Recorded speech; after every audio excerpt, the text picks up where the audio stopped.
एक बार महात्मा बुद्ध किसी गांव में गए। वहां एक स्त्री ने उनसे पूछा कि आप तो किसी राजकुमार की तरह दिखते हैं, आपने युवावस्था में गेरुआ वस्त्र क्यों धारण किया है? बुद्ध ने उत्तर दिया कि मैंने 3 प्रश्नों के हल ढूंढने के लिए संन्यास लिया है। बुद्ध ने कहा, हमारा शरीर युवा और आकर्षक है, लेकिन यह वृद्ध होगा, फिर बीमार होगा और अंत में यह मृत्यु को प्राप्त हो जाएगा।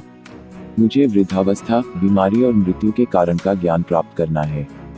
बुद्ध की बात सुनकर स्त्री बहुत प्रभावित हो गई और उसने उन्हें भोजन के लिए आमंत्रित किया। जैसे ही ये बात गांव के लोगों को मालूम हुई तो सभी ने बुद्ध से कहा कि वे उस स्त्री के यहाँ न जाए, क्योंकि वह स्त्री चरित्रहीन है।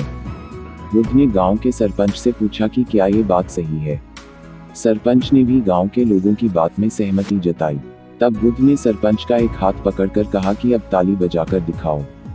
इस पर सरपंच ने कहा कि यह असंभव है, एक हाथ से ताली नहीं बज सकती।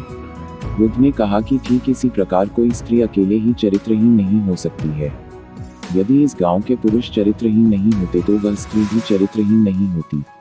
गांव के सभी पुरुष बुद्ध की ये बात सुनकर शर्मिंदा हो गए। अपनी गलती को मानकर बुद्ध से क्षमा मांगते हुए उस स्त्री के घर जाने की प्रार्थना की। अगर आपको मेरी यह कहानी अच्छी लगी है तो प्लीज सब्सक्राइब करें और अन्य लोगों तक पहुंचाने के लिए लाइक और शेयर करें।